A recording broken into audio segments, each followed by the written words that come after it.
¿Y si te dijera que un modelo teórico de gravedad cuántica en 2 dimensiones puede describir con una precisión asombrosa la distribución de la renta en Japón durante la burbuja económica de los 80? Bienvenidos a este análisis en profundidad. Hoy tenemos sobre la mesa un documento que es de verdad fascinante. Es de los físicos Atsushi Ishikawa y Tadao Suzuki, y se plantearon un reto que, a primera vista parece una locura: aplicar un modelo de la física más teórica, de la gravedad cuántica, para entender un fenómeno puramente social y económico. Sí, cómo se distribuye el dinero en una sociedad, nada menos. Exacto. Y la pregunta clave que sobrevuela todo el estudio es si esto es una simple y afortunada coincidencia matemática o si de verdad revela algo mucho más profundo. Algo sobre patrones universales, ¿no? Eso es, patrones que podrían gobernar sistemas complejos, ya sean físicos o, en este caso, una economía. El artículo investiga si las distribuciones de renta, que sabemos que a menudo siguen patrones fractales, pueden ser explicadas por un modelo que precisamente describe la ruptura de esa fractalidad. Exacto. Y aquí vamos a tener un buen debate. Por un lado, la idea de encontrar una ley casi universal que conecte mundos tan dispares es increíblemente atractiva, casi poética.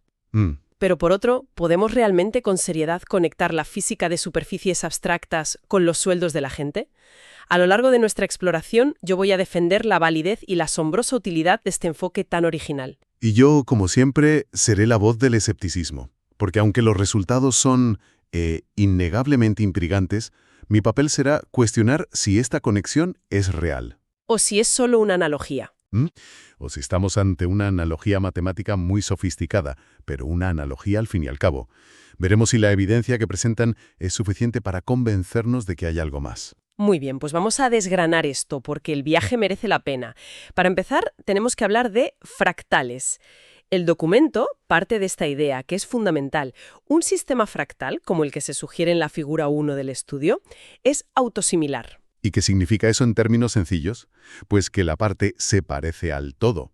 Si haces zoom en un trozo pequeño de la estructura, lo que ves se parece a la estructura completa. Es un patrón que se repite y se repite. A diferentes escalas, sí, lo que implica que no tiene un tamaño o una escala que lo defina. A mí me gusta el ejemplo de la costa de un país. La ves desde el espacio y es irregular. Te acercas a una playa y la orilla es irregular. Y miras un grano de arena y sus bordes son irregulares. Exacto.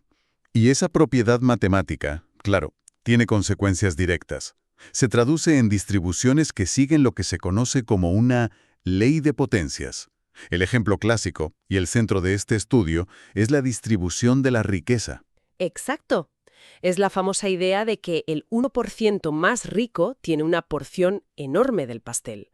Pero lo fascinante es que si tomas solo a ese 1% y lo analizas, Dentro de ese mismo grupo. te encuentras con que el 1% de ellos vuelve a tener una porción desproporcionada de su pastel. Y así sucesivamente. Es el mismo patrón de desigualdad repetido a escalas cada vez más pequeñas. La desigualdad, tiene una estructura fractal. Pero, y aquí está la clave de todo el asunto, la mayoría de los fenómenos del mundo real no son fractales perfectos. Hay un punto en el que el patrón se rompe. Ahí la magia se desvanece. Sí, el documento llama a esto la escala típica. Si volvemos a los ingresos, la ley de potencias funciona de maravilla para describir a los más ricos. El famoso 1%, el 0,1%. Esa es la cola larga de la distribución, la región fractal. Precisamente.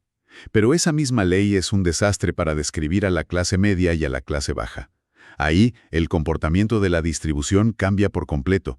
Ya no sigue esa ley de potencias. Hay una escala típica. Eso es. Un nivel de ingresos por debajo del cual las reglas del juego parecen ser otras. Y el gran objetivo de este estudio no es analizar la parte que ya conocemos bien, la de los ricos, sino modelar esa transición, esa costura o ruptura de la fractalidad. ¿Se centran justo donde la ley deja de funcionar? Y en todo lo que pasa por debajo de ese punto. Y aquí es donde la cosa se pone realmente interesante y para muchos directamente extraña. Para modelar esta ruptura, los autores no usan un modelo económico. No, ni de lejos. Toman prestado uno de la gravedad cuántica en 2 dimensiones. Imagina que estás construyendo un paisaje en miniatura. Este modelo físico tiene, en esencia, 2 reglas. Vamos a desglosarlas. La primera regla, que en el artículo llaman S-free o acción libre de escala, te dice: Sé caótico. Crea montañas y valles a cualquier escala, como una cordillera fractal. No hay límites. Y el resultado de aplicar solo esta regla es una superficie increíblemente rugosa, compleja y autosimilar, como la que se ve en la figura 1. Y en la física, esta regla se corresponde con la teoría estándar de la gravedad en 2D, ¿verdad? La idea subyacente es que las interacciones son locales. Lo que pasa en un punto de la superficie no afecta a lo que ocurre muy lejos. Y esa independencia es lo que permite que el patrón fractal emerja sin restricciones. Pero luego añaden la segunda regla, la que lo cambia todo. La llaman scale y actúa como una fuerza que dice, para un poco, no te pases de rugoso. Le pone un límite. Sí. Esta segunda regla, que en la física se representa con un término llamado r², tiende a suavizar el paisaje, a aplanarlo todo, a poner orden. Es como si impusiera una tensión global sobre la superficie. Y aquí es fundamental que seamos muy claros, porque es fácil malinterpretarlo. Esto es una abstracción matemática. Los autores no están diciendo, ni por un momento, que la economía sea una superficie física bidimensional. Claro, no hay una conexión literal. Ninguna. Están usando, digamos, una caja de herramientas matemáticas que ha demostrado ser muy potente para describir precisamente este tipo de transiciones, de un régimen sin escala a otro con una escala definida. Entonces, esa escala típica de la que hablábamos antes, ¿qué papel juega en este modelo del paisaje? Es el parámetro clave. En el modelo la llaman escala de Weibull, representada con la letra W, y esta W controla el equilibrio entre las dos reglas. ¿La caótica y la ordenada? Exacto. Por encima de esa escala, en las grandes montañas del paisaje, domina la primera regla, la del caos fractal. Por debajo de esa escala, en los valles y llanuras, la segunda regla, la del orden, toma el control y suaviza el terreno. Y lo bueno de este modelo es que hace una predicción muy concreta y elegante. Predice que por encima de esa escala W, o sea, para los ingresos altos, tendremos la ley de potencias. La distribución de Pareto, sí. De Weibull. El modelo une los dos mundos en una sola teoría. Correcto. Propone una función híbrida, con una transición suave controlada por ese único parámetro XW. Vale, en teoría suena fascinante, pero esto solo es un juego matemático en una pizarra hasta que no lo enfrentas al desordenado mundo real. Exacto. Y aquí es donde llega la prueba de fuego. ¿Qué pasó cuando aplicaron esta teoría tan abstracta a datos económicos de verdad? Pues los autores tomaron los datos de la distribución de la renta personal en Japón, cubriendo un periodo de 2 décadas muy movido, desde 1980 hasta el 2000. Y usaron datos muy completos. Tenían la foto completa, dices. Sí, tanto de los contribuyentes de altos ingresos como de la Agencia Tributaria Nacional para el resto de la población. ¿Y el resultado? El resultado es, francamente, espectacular. Si miras las figuras 8 y 9 del estudio, que muestran los datos para los años 97 y 98, el ajuste es casi perfecto. ¿Sí? Los puntos, que son los datos reales de miles de personas, caen exactamente sobre la línea continua, que es la curva teórica del modelo. Es que la curva parece dibujada a mano sobre los datos. Captura con una precisión milimétrica tanto la zona de rentas medias, la región de Weibull, como la cola de rentas altas, la ley de potencias. Un buen ajuste visual es un primer paso importante, ¿sí? Pero como científico, mi deber es decir que eso no es ni de lejos suficiente. Espera un momento. Para mí eso es lo más convincente. Si la curva teórica se clava literalmente sobre los puntos reales, ¿qué más se le puede pedir? ¿No es eso una prueba irrefutable? Es una prueba de que la forma de la curva es correcta. Pero podría ser una feliz coincidencia, lo que en ciencia llamamos curve fitting. Hay muchas funciones matemáticas que pueden ajustarse bien a un conjunto de datos si tiene suficientes parámetros para jugar. Ah, vale. Lo que hace que este estudio sea realmente potente, y su aportación principal, es que el modelo tiene lo que has llamado antes un motor interno. No solo genera una curva bonita. ¿A qué te refieres con motor interno? Me refiero a que el modelo no solo predice la forma de la curva, sino que también predice relaciones matemáticas específicas entre sus propias piezas. Vale. En concreto, predice que debe haber una relación lineal muy concreta entre su escala típica, la W, y diferentes promedios de la distribución, como el ingreso medio. Y esta es una predicción mucho más fuerte y difícil de cumplir por pura casualidad. O sea que la pregunta no es si la curva se ajusta. No, la verdadera pregunta es si esas relaciones teóricas internas del modelo también se cumplen en los datos reales de Japón. Ah, vale. Es como si el modelo no solo te diera el plano de un coche, sino que también te dijera que el tamaño del motor debe ser proporcional al de las ruedas. Buena analogía. Y la respuesta, y aquí es donde el modelo demuestra su poder, es que sí se cumplen. El estudio comprueba estas relaciones para los datos de Japón a lo largo de esas 2 décadas. Tomemos la relación entre la escala Doblaudilo y el ingreso medio. Sí. El modelo predice una fórmula matemática que las une. Y cuando representan los datos reales en la figura 11, ocurre algo fascinante. Lo que se ve es que los puntos de los años 1980 a 1986 y los de 1992 a 2000 encajan como un guante en la línea recta que predice la teoría. La correlación es perfecta. Pero, Y esto es lo más intrigante de todo el estudio, hay un grupo de puntos que se desvían sistemáticamente de la predicción. Se salen por completo. exacto, los datos de los años que van de 1987 a 1991. Y cualquiera que conozca la historia económica reciente de Japón sabe perfectamente qué ocurrió en esos años. La famosa burbuja económica. Efectivamente. Y esa desviación es, paradójicamente, el argumento más fuerte a favor del modelo.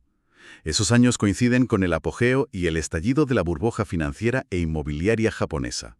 Y lo crucial es que otros estudios, puramente económicos, ya habían detectado algo raro justo en ese periodo, ¿no? Sí, estudios que no tienen nada que ver con la gravedad cuántica ya habían detectado una anomalía, un salto o una brecha en la ley de potencias para los ingresos más altos. La distribución de la riqueza en la cima se comportó de forma anómala. Increíble. O sea que el modelo de Ishikawa y Suzuki, que presupone una ley de potencias continua, falla en sus predicciones precisamente cuando la realidad económica se desvía de esa premisa. El fallo del modelo es en realidad su mayor éxito. Totalmente.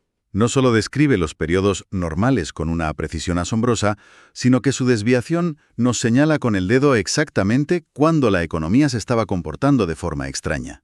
Detecta la anomalía. Para mí, esto es lo que eleva el modelo de ser una simple curiosidad matemática a convertirse en una potencial herramienta de diagnóstico económico.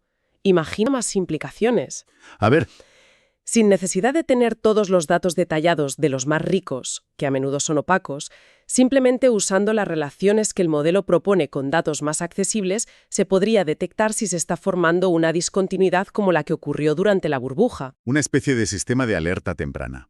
Sí, una alerta temprana de anomalías en la desigualdad. Estoy de acuerdo en que como herramienta de diagnóstico es potente e ingeniosa. Su capacidad para identificar la burbuja es una validación muy fuerte. Pero aquí es donde, como escéptico, debo trazar una línea y advertir. Ajá. No debemos confundir descripción con explicación. Pero si la descripción es tan precisa que predice incluso las anomalías, ¿no está muy cerca de ser una explicación? No necesariamente. El propio artículo lo admite con una honestidad admirable, hacia el final. Cito textualmente. No podemos referirnos a ninguna conexión física entre la gravedad de R cuadrado en 2D y la renta personal. O sea que tenemos una correlación espectacular. Exacto. Pero la causalidad sigue en el aire. Entiendo que son cautos, pero sí que proponen una analogía conceptual, ¿no? Sí. Especulan y usan esa palabra, especulación. Proponen que quizás la libre competencia en los mercados de altos ingresos podría ser análoga a ese sistema sin escala, el fractal caótico. ¿Y las restricciones en las rentas medias? Y que, por otro lado, las interacciones y restricciones sociales en las rentas medias, salarios mínimos, convenios, impuestos, podrían ser el equivalente a ese término R cuadrado que introduce orden y rompe la fractalidad. Es una idea muy sugerente en todo caso. Encaja con la intuición. Encaja, pero no la demuestra. El modelo nos da el cómo con una precisión increíble, pero se queda mudo ante el por qué. Vale. ¿Por qué esas interacciones sociales producen específicamente una distribución de Weibull y no otra? ¿Por qué la transición ocurre justo en ese punto W? Esas preguntas siguen sin respuesta. Quizás no, pero ¿realmente importa tanto el por qué? Si tienes una herramienta que te avisa de que se está formando una burbuja económica devastadora, ¿no es eso infinitamente más útil que entender la causa última? Es un punto de vista pragmático, y lo entiendo. Es como saber que el barómetro baja antes de una tormenta. No necesitas ser un experto para saber que tienes que buscar refugio. Y como herramienta es valiosa. Pero desde un punto de vista científico, el por qué es el problema. Sin el por qué, esto sigue siendo una analogía brillante, una metáfora matemática increíblemente útil. Pero una metáfora. Pero una metáfora al fin y al cabo. No hemos encontrado una ley de la gravedad para la economía. Aún no. Entendido. Es una descripción potentísima, casi mágica, pero el mecanismo causal, la conexión profunda, sigue siendo un misterio por resolver. Entonces, ¿qué nos llevamos de este análisis tan profundo? Primero, y es el punto más llamativo, que un modelo sacado de un campo tan lejano como la física teórica La gravedad cuántica en 2D. puede describir con una precisión asombrosa un fenómeno social como la distribución de la renta en Japón. Segundo, que este modelo va mucho más allá de un simple ajuste de curvas, que es donde muchos de estos modelos interdisciplinares se quedan. Cierto. Sus predicciones internas sobre las relaciones entre sus propios parámetros también se cumplen en los datos reales, lo que le da una robustez y una credibilidad mucho mayores. Y tercero, su capacidad para fallar de forma inteligente. El hecho de que sus predicciones se desvíen precisamente durante el periodo de la burbuja económica, identificándolo como una anomalía. Le confiere un valor innegable como herramienta de análisis. Casi como un sismógrafo de la desigualdad. Exacto. Pero, y este es el matiz crucial que hay que recordar, debemos mantener clara la diferencia entre una descripción matemática, un cómo, y una explicación fundamental, un por qué. La conexión física o causal entre la curvatura de superficies y los mecanismos económicos sigue siendo a día de hoy un terreno puramente especulativo. En cualquier caso, nos demuestra que a veces las herramientas más inesperadas, sacadas de cajas que ni sabíamos que existían, pueden ofrecer una perspectiva completamente nueva sobre problemas muy conocidos. Sí, eso sin duda. El concepto de la escala típica, ese punto de inflexión donde la distribución de la riqueza cambia radicalmente su comportamiento, es una idea muy poderosa que surge de este cruce de disciplinas tan audaz. Y con esto, dejamos una pregunta en el aire para la reflexión. Si un modelo tan abstracto y a primera vista tan ajeno a la economía funciona tan rematadamente bien, ¿Qué significa eso? significa que existen principios de organización universales en los sistemas complejos, ya sean galaxias, superficies cuánticas o sociedades humanas que aún no comprendemos, o simplemente hemos encontrado una llave matemática muy particular y muy ingeniosa para una cerradura muy específica. La reflexión queda abierta.